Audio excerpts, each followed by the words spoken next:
आप सभी लोगों का मेरे YouTube चैनल पर बहुत बहुत स्वागत है। गोद लेने का अधिकार भारत के राजाओं को बहुत प्राचीन काल से मिला हुआ था, धार्मिक अधिकार था। अगर किसी शासक के औलाद नहीं हो रही है तो गोद ही तो लिया जाएगा, और कोई ऐसा नहीं था। ये तो बहुत प्राचीन समय से व्यवस्था चली आ रही थी। ऐसे में इसमें छेड़खानी करना और फिर देशी रियासतों को इस आधार पर हड़प लेना यह सही नहीं था। एक तरह से कह सकते हैं बहुत बड़ा अत्याचार जो है अंग्रेज़ों ने भारत के देशी शासकों पर किया, और इसीलिए ये वीडियो बनाया गया है ताकि हम अतीत में जाकर के देख सकें किस तरह से पॉलिसी बनाई गई और अपने आर्थिक हितों को पूरा किया गया। भारत के लोगों का कहीं ना कहीं विकास बाधित किया गया, क्योंकि जब देशी रियासतें उनकी सत्ता को समाप्त कर दिया गया तो वहाँ पर फिर एक अंग्रेज़ी व्यवस्था स्थापित हुई, जिसकी वजह से वहाँ शोषण भी हुआ और भारत के लोगों की प्रगति कहीं न कहीं रुकी।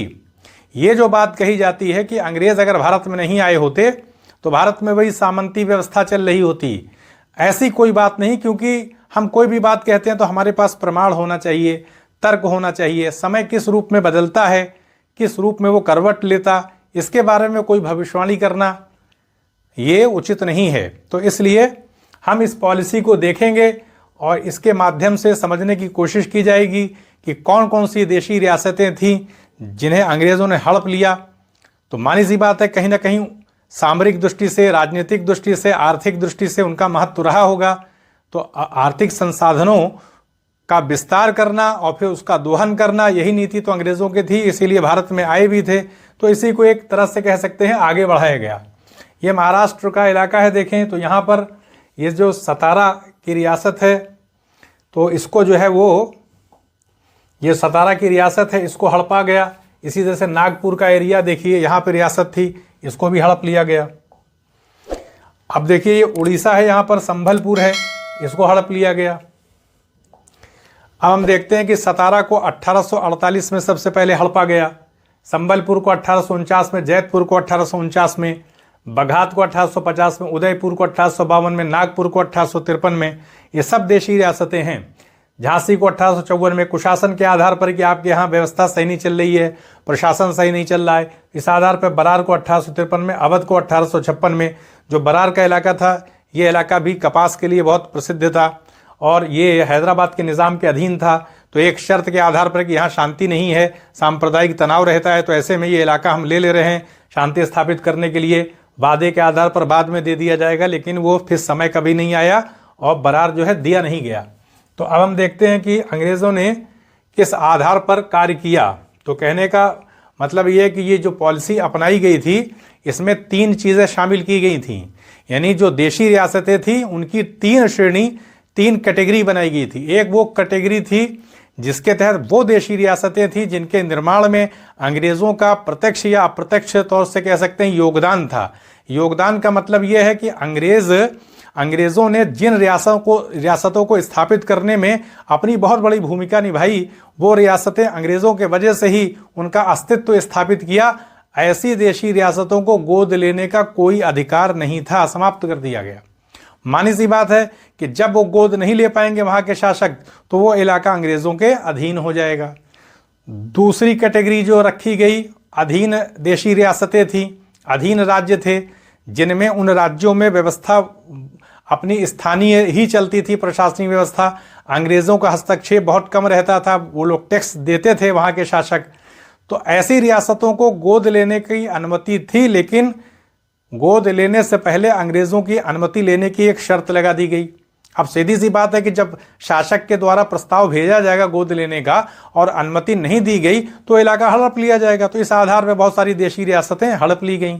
तो ये 2 हम देख सकते हैं ऐसी कैटेगरी थी जिनके आधार पर अंग्रेज़ों ने अपना स्वार्थ जो है वो सिद्ध किया। एक तीसरी कैटेगरी भी थी जिसके तहत स्वतंत्र रियासतें थीं, उनको गोद लेने का अधिकार था। तो एक रास्ता छोटा सा कह सकते हैं छोड़ दिया गया और 2 आधारों पर बहुत सारी देशी रियासतों को हड़प लिया गया। तो सबसे पहले हम देखें तो ये हमने देखा कि 3 प्रकार की कैटेगरी बनाई गई थी। एक श्रेणी वो थी जो अधीनस्थ, मतलब कह सकते हैं कि वो राज्य ऐसी रियासतें जिनको स्थापित करने में अंग्रेज़ों की ही सबसे बड़ी भूमिका थी, तो वहाँ तो गोद लेने पर प्रतिबंध लगा दिया गया। जो अधीनस्थ रियासतें थी उनको गोद लेने की अनुमति थी, लेकिन अंग्रेज़ों की भी अनुमति लेनी होगी और स्वतंत्र रियासतें थीं, उनको गोद लेने का अधिकार था। अब हम आते हैं सतारा को देखते हैं। यहाँ सतारा में आप देखेंगे 1848 ईस्वी में यहाँ के जो शासक थे उनकी मृत्यु हो गई थी, लेकिन मृत्यु से पहले उन्होंने एक बालक को, एक बच्चे को गोद ले लिया था। मृत्यु के बाद लॉर्ड डलहौजी ने जो बच्चा उन्होंने गोद लिया था उसको स्वीकृति प्रदान नहीं किया और सतारा को हड़प लिया। अब हम संभलपुर को देखें तो यहाँ नारायण सिंह की मृत्यु 1849 ईस्वी में हो गई थी। तो जो विधवा रानी थी उन्होंने इस इलाके का शासन संभाला, लेकिन लॉर्ड डलहौजी ने अनुमति नहीं दिया, इसको हड़प लिया। जैदपुर को देखें तो यहाँ भी शासक जो थे वो भी निसंतान, उनकी मृत्यु हो गई, तो इसको भी हड़प लिया। बघात को 1850 में हड़प लिया। उदयपुर है राजस्थान में, इसको 1852 में हड़प लिया। अब हम नागपुर में देखें तो जो राघोजी थे तो उन्होंने जो है वो यशवंत राव को जो है वो मतलब एक प्रस्ताव भेजा था राघोजी ने कि जब उनकी मृत्यु का समय निकट आया तो उन्होंने अंग्रेज़ों को एक प्रस्ताव भेजा गोद लेने के लिए कि भाई आप अनुमति दिए तो हम गोद लें, लेकिन इससे पहले की अनुमति मिल पाती राघोजी की जो थी इनकी मृत्यु हो गई। तो जो विधवा रानी थी उन्होंने यशवंत राव को गोद ले लिया, लेकिन लॉर्ड डलहौजी ने यशवंत राव को अनुमति नहीं दिया और नागपुर का इलाका ले लिया। ये भी हमने देखा। इससे झांसी में देखें तो गंगाधर राव थे, उन्होंने मृत्यु से पहले आनंद राव को जो है वो दत्तक पुत्र अपना घोषित कर दिया, लेकिन मरने के बाद जो है वो आनंद राव को अनुमति नहीं दिया लॉर्ड डलहौजी ने और झांसी का इलाका भी ले लिया। तो ये भी हमने देखा। इसी तरीके से बरार का इलाका है, यहाँ पे सांप्रदायिक तनाव रहता था, सद्भाव नहीं रहता था और ये हैदराबाद के निज़ाम के अधीन ये इलाका था। ये कपास की दृष्टि से महत्वपूर्ण था, तो यहाँ शांति स्थापित करने के लिए जो है एक बहाना बना करके कि कुछ समय के लिए दे दिए, बाद में लौटा दिया जाएगा, तो फिर वो समय कभी नहीं आया और ये इलाका ले लिया गया क्योंकि कपास से संपन्न इलाका था ये। अब अवध में देखें तो यहाँ पे लॉर्ड डलहौजी ने जो कर्नल सलीमैन को भेजा था रेजिडेंट बना करके, तो जब उनको भेजा कर्नल सलीमैन को तो कर्नल सलीमैन ने रिपोर्ट दिया और रिपोर्ट में उन्होंने सलीमैन ने ये बात कही कि जो प्रशासनिक व्यवस्था है उसे अंग्रेज़ों को अपने हाथ में, यानी कंपनी को अपने हाथ में ले लेना चाहिए, लेकिन राज्य को अभी हस्तगत करने की आवश्यकता नहीं है, राज्य का विलय करने की आवश्यकता नहीं है। तो फिर जनरल आउट्रम को जो है लॉर्ड डलहौजी ने भेजा रेजिडेंट बना करके।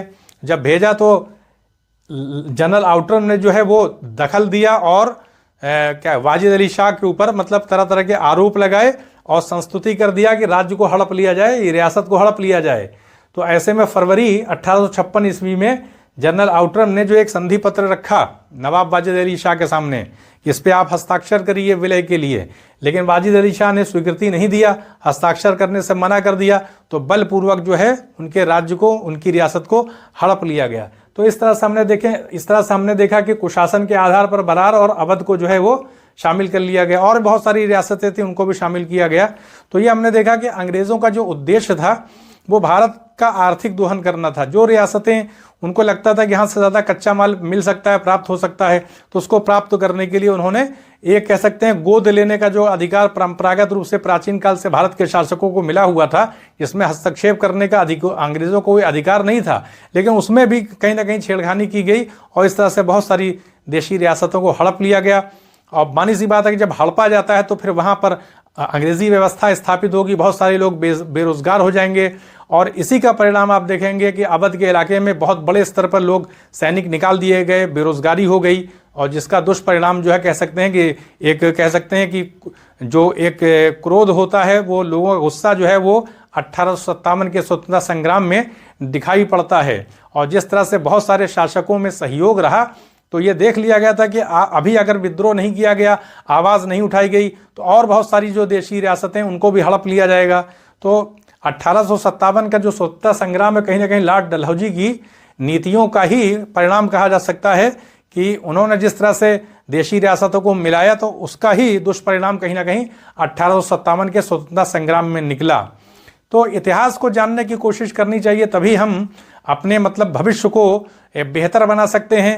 आज भारत के अंदर जो है वो ज़रूरत इस बात की है कि भारत को समृद्ध किया जाए, मजबूत बनाया जाए, सामाजिक जो है कहते हैं कि एकता जो है उसको स्थापित किया जाए, ताकि भारत जब प्रगति करेगा तो भारत के लोगों के पास इतनी क्षमता है, भारत में इतना प्राचीन की एक संस्कृति है, एक कह सकते हैं कि बहुत समृद्धि है हर स्तर पर, तो भारत जो है विश्व को बहुत कुछ दे सकता है। तो इसलिए ज़रूरी है कि आर्थिक प्रगति की जाए और फिर आर्थिक प्रगति के आधार पर जो है हम बहुत बड़ा मतलब हम अपनी बहुत बड़ी भूमिका जो है वैश्विक स्तर पर निभा सकते हैं। तो इतिहास को जानने के बाद ही जो होता है सही पॉलिसी बनाई जाती है, देश को दिशा दी जाती है। तो यहीं पर अनुमति दें, चैनल को सब्सक्राइब भी करें, शेयर भी करें। आप सभी लोगों का बहुत बहुत धन्यवाद।